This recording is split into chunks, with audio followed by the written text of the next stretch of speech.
answer. I came here because of the protest. Oh, there you go. So I guess it's the Barbara Streisand effect that's having the opposite effect of what they want. I hope so. Well, it looks packed in there. Yeah, and I'm looking forward to tasting the food. David Menzies for Rebel News here in downtown Toronto, and since the egregious and outrageous terrorist attack on October 7th in Israel, well, we have seen all kinds of absolutely outrageous anti-Semitism erupt. There's the de rigueur chants of from the river to the sea, Palestine will be free. That's code for wiping the state of Israel off the map. And then perhaps the worst chant of all was from Sydney, Australia of all places, gas the Jews. Can you imagine?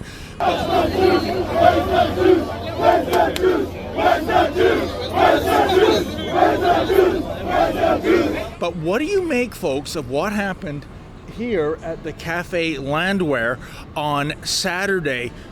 What happened was that pro-Hamas demonstrators en route to trying to take over the Gardiner Expressway started chanting boycott, boycott, boycott.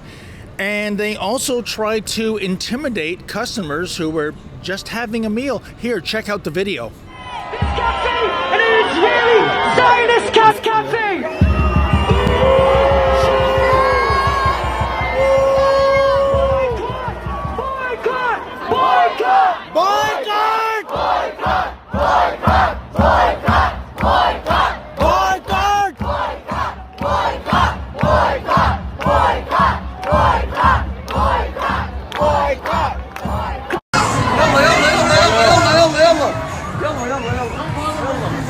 And what egregious crime did this restaurant commit?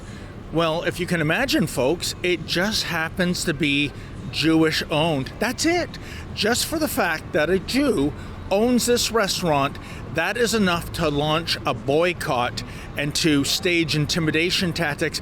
And, you know, I imagine the staffers and the diners going back last weekend, they had a very uneasy feeling. Did they think they were in Toronto of 2023 or perhaps Berlin of 1938? Just absolutely shameful. Now, what was perhaps equally shameful was the slow and tepid response of city officials. For example, take a look at Mayor Olivia Chow's tweet in which she condemned anti-Semitism and Islamophobia. What Islamophobia was on display on the weekend, and it took her some 40 hours to get that tweet out. Unbelievable. As for Ozma Malik, she's the councillor for this ward and the deputy mayor for the city of Toronto. She also condemned hatred, but really, how genuine is Miss Malik in her condemnation? Let's go back a decade. There's a Toronto Sun story from 2012 by our friend Sue-Ann Levy. And Sue-Ann pointed out that Malak has a soft spot for terrorists. Here, let me quote from Sue-Ann's story at the time.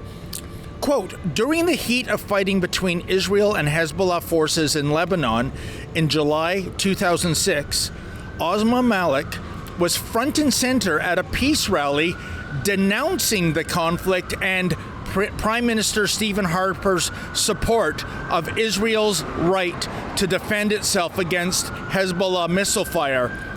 Pictures from that day show the Muslim woman wearing a headscarf and attending the University of Toronto at the time, outside the U.S. consulate, speaking beside Ali Mallah, a well-known pro-Palestinian, pro-Hamas activist and CUPE official. She also rebuked Harper, calling on him to get a backbone, while those around her, sporting Lebanese flags and the yellow flag of the Hezbollah terrorist movement, chanted shame and cheered jubilantly when word came Hezbollah had killed another 22 IDF soldiers, end quote. So I ask you folks, do you think in the ensuing decade this leopard has changed her vile spots? I don't think so. Now, folks, it should be noted that the owner isn't giving any statements to the media. I imagine he just wants this to go away and get back to the business of providing excellent food for an appreciative clientele. But it should be noted that this cafe was originally established in 1919 in Berlin, and the original owner decided, with the rise to power of the Nazis in 1933, well, he got out of Dodge. He moved to Tel Aviv. And now, to see what's happening here in the streets of our great dominion, I'm sure his family members have a very eerie sense of deja vu. But you know what? There is a silver lining to this cloud. For Hamas supporters to call for a boycott, well, check out the restaurant behind me, folks. It's literally a lineup to get in. It is jam-packed.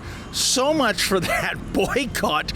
These people who are supporters of this restaurant will not be intimidated by thugs and punks. And once again, it goes to show you, when it comes to Hamas and their allies and their supporters, really, the only thing they excel at is losing. We're just asking people what they make of the pro-Hamas demonstrators advocating a boycott of this cafe simply because it's Jewish owned. Absolutely disgusting. Thank you, sir. How about yourself, sir? What do you make of the pro-Hamas demonstrators advocating a boycott of this cafe simply because it's Jewish owned? It's absolutely disgusting. Like, those people have no place in Canadian society. How was the food in here, by the way? It's excellent. Do you think in the broader picture it's appropriate to boycott a business just because of the person's religion or nationality or anything like that? No, of course not. But you know, That's my answer. I came here because of the protest. Oh, there you go. So I guess it's the Barbara Streisand effect that's having the opposite effect of what they want. I hope so. Well, it looks packed in there. Yeah, and I'm looking forward to tasting the food. For Rebel News, I'm David the Menzoid Menzies. Well, we've really seen some ugly behavior these past 2 weeks, haven't we, folks, when it comes to anti-Semitism and anti-Israel sentiment. Now, I think it's one thing if you're a citizen going out and espousing this kind of hateful garbage, but what about those who aren't citizens and they're embracing hate? I think these people have to go. These are not good guests. So please sign our petition, stophamas.com. That's stophamas.com. And let's tell these folks that they are not welcome.